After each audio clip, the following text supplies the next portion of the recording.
Ma tondo mingi na bandeko balandi topesi bino bayenge kino bambote ya mingi epai bozwami kolanda biso yambo ya maso tozongisaka bongo lokumu epataki ya likolo na se wapi oyo alingaki biso tozala bongo bana ya mfumu kimbangu azala bongo mokonzi mobikisi misongi ya nzela na biso bana baindo matondo mingi na tata kopesa biso mobikisi oyo aleki na bokasi pe na nguya pamba te mabele na ye ngeza réserve mondiale matondo na yaki mpavita mukungi sango ya kolakisa biso bongo koya ya mobikisi na biso Fumu Kimbangu matondo bona bakoko babiso oyo bazwaki bokasi pe nguya maele ya tata to batelama ba bengana loposo pembe na mabele na biso wapi oyo etumbeza kokoba kino na ngonga oyo tozali suka seki pwanza matondo bayengeke nosusu bolandi biso bolamu na komba Fumu Kimbangu matondo nde bongo lelo toye liboso na bino kokoba kaka liteya oyo to bandaki bokonzi ya baindo efandi na nini. Bokonza baindo, surtout la bokonza baindo bongo tolobela pouvoir dirigeant.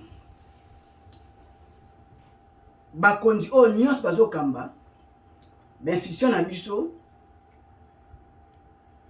imperium na biso, vedi bokonzi wana, souveraineté wana, ils ont représenté bongo na mutu to l'institution nyonso ezaka na ba animateur nango donc bokonzi wana nyonso ekolo efandi na ba institution ya bapaya donc bokonzi abayi efandi na nini efandi bongo na communauté internationale bokonzi abayindo efandi na nini efandi bongo na FMI bokonzi abayindo efandi bongo na nini efandi bongo na Banque mondiale wapi oyo ba support oyo bokonza baindo efandeleli nde komona olenge wana nde esali biso ba tiers état ba pays du tiers monde ba état faible ba état ba les plus endettés et toza ba état oyo ya konguluma tozo meka kutambola kasi olenge tofandeleli puwa wana ezo pese pa na biso ba éléphant blanc oyo baindo batie na mapeka maye bonga tambola malamu ezate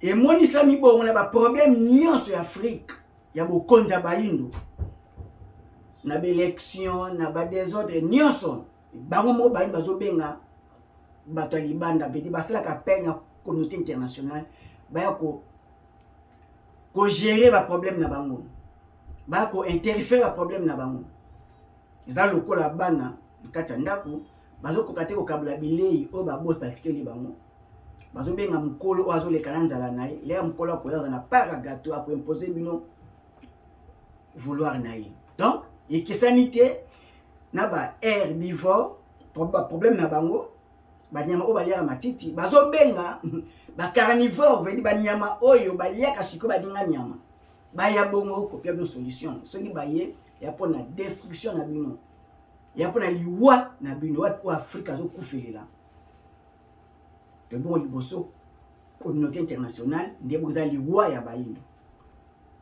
pa baindo oyo bafanisi bokonzi na bango nzoki pa ekufa na bango mpe ezowutilela baindo bongo tofandi na FMI Banque mondiale donc financement ya baindo mbongo ya baindo esalamaka libanda bao bana ba industrie monétaire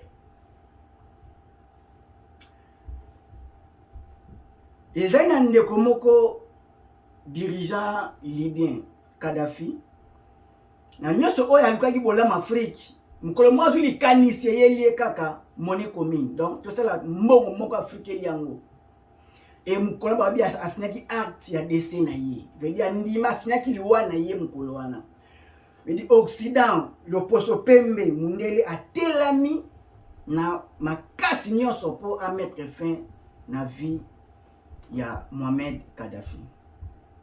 Pour nani po eza moko ya bokasi ya Occident oazo continuer ko kamba mokili na vouloir na ye. Ba banque nyonso transaction na bango na dollar na euro, donc ye aza imperium, ye mtaza na même mise na ba banque nyonso. Donc oza na banque na mboka na bino, mais ba geler ba voir na yo na banque. Kama te otie matio mangongi na bango. Nzoka sans l'argent dans le monde actuel, on va vivre mulenge kani. Bokonza ba ni fani na nini pasi pe mawa. Tozoko ba kaka na nzela wana. Soit disant ba kotisi ba indo nyongo. Pona tombo na biso nzoka le bazot ba defisa ka biso ba prêt o basala ka biso. Ezala kaka na ba secteur oyo bango bana contrôle éducation, parce que éducation na bango osa makambo o bango balingi élection ba ko financer élection, parce que élection ça évasion na bango ba ko diriger biso. Donc na ba secteur o bango ba ko orienter yo osala eza pon avantage na bango. Oh pasi bokonza ba ni fani na nini ifani bona libanda ndi ya mwana ko nyoko na biso ba matiti zo nyoko ma pamba te et pas oyo ba décision utilela bango nde bato baza ko gérer Afrique à distance à travers l'institution, à travers la loi. Lelo il faut Afrique afandisa bokonzi na ye na bo fumu kimbango pamba te fumu kimbango alobaki il faut d'abord indépendance spirituelle, libération ya moto ya kati ya molimo yewana soit comme libre nde yewana azongi na conscience na connexion sika oyo mokila likanisi akomozwa likanisi na bloc spirituel na ye na balingi Afrique na bakoko ya bakolo Afrique nde yewana akoya na état ya conscience na nzota musuni apesi lumière na intelligence na savoir et moyindo bongo ayi bongo ko valoriser nkita na ye wapi oya kozwa sikoyo indépendance matérielle, indépendance financière, indépendance économique. Lolenge kaka baindo milimo ya baindo eza identifié na bakomba bapaya. Déjà vibration wana ya da négatif parce qu'ils ont vibré par procréation, ils ont vibré na libanda.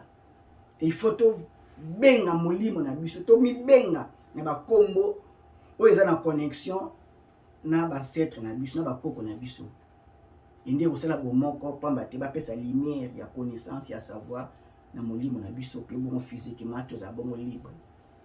Ba état africain ezwaki bongo indépendance, soit des indépendance physique ezwaki te po inani ezwaki indépendance spiritualité. Donc toza ko nyoko amela. Donc na moment oyo tozali esengeli bongo Afrique azongisa fumu kimbangu tukomisa tuna boloko reconnaissance wana na bokonza baindo nde ekosala support de base to fanda na bofumu kimbangu pamba te yaza lumière baza tombwa ya baindo. Donc na chaque institution, na chaque bureau to le beta bori bana na Congo pamba te la France Fanon azoloba a magnifique forme ya revolver. Donc gâchette ils ont trouvé bon exactement na Congo. Makelele oyo Congo ko sala ba réforme oyo Congo ko sala ndeza lo kito na mokili na Afrique kolanda. Afrique yo ka pedi makelele wana ndeza la modèle à suivre. Ils la éveil ya makasi na mikila bapa. Donc il faut fumu kimbangu tozo musina kibokonzi. Bokonzi amsi fana bona ko fumu kimbangu.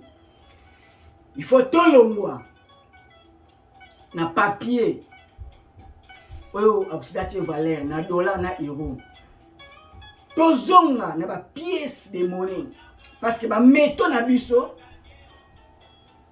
yango wana tokomisa ngo mbongo na biso. Et Occident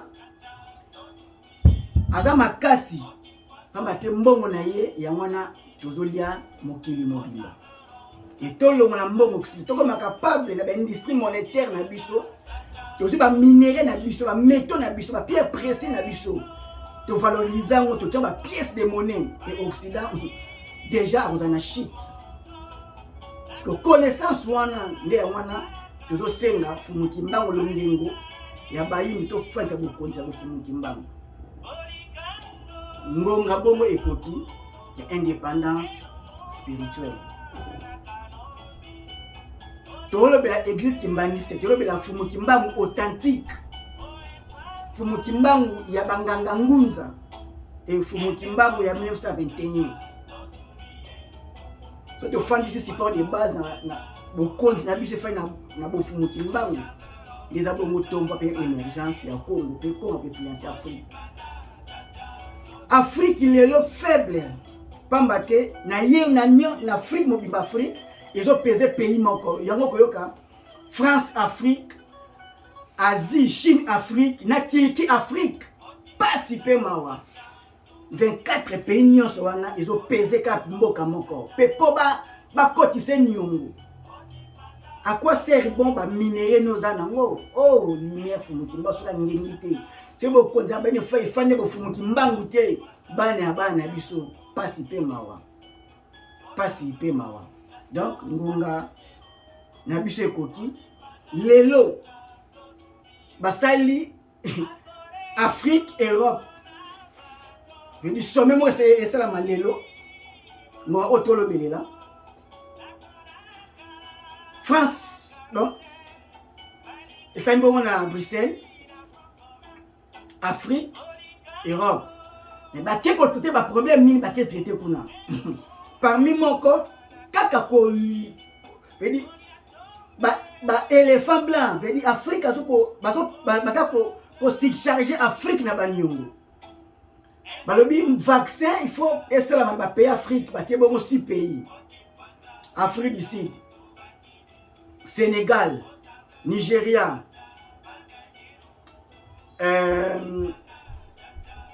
na Tunisie, Égypte, na Mokobongo, et là bongo ici pays, na Kenya, wapi il faut bango, basa ba vaccin, ba le transfert, il y a technologie médicale. Et va débloquer montant 150 milliards d'euros pour qui sabongo maïwan en Afrique, c'est charge Afrique. Est-ce que ça bolam balquer l'Afrique au monde? Donc veut dire ça piège oyo baslingi Afrique c'est la autodestruction na yé. Afrique a un problème, il y a corona, il y a vaccin. Vraiment Afrique bongo ezali kaka moko la spiritualité étrangère nous pour la biso. Et Afrique a un problème o epesi nzala. Mais bazon luka ba s'investir mingi na vaccin pour les avantages na bango. Ba koya bongo kotia mungu abololo na ba vaccin pour tomi bo mabiso moko. Omoni bo konza ba ne pa yeke ko fandela libanda. La institution wana. Pasi nde wana liwande Afrique ya wana. Tolongwa na yango po Afrique bika. Biso net ba population to sali bon Afrique. Tozo na bofumuki mbangu. Moko na moko afandisa molimo na bofumuki mbangu. Pamba telo ngengo endingele la biso peuple souverain. To sala bongo tombwa ya mboka na biso ya continent na biso. Nyaso kesila mokolo moko te pasi mpe mawa. Mutu aboyi komona azotikala koza bongo aveugle kati na couloir oiza sombre déjà c'est boto fula miso bongo to mona mofungoli miso bayi nde fumuki mbangu poto na réalité mokilisa ko lekela matondo mingi bandeko balandi bokonza bandi fandi na libanda efana bona kati ya mboka nde mukolo mboka mukolo Kongo mukolo Afrique yona fumuki mbangu kokwa yamba ya bayindo tomba pe longengo na biso tofanda bo na support na ye po yende ana mabombami ya émergence ya Afrique. Matondo mingi na ndeko balandi. Matondo.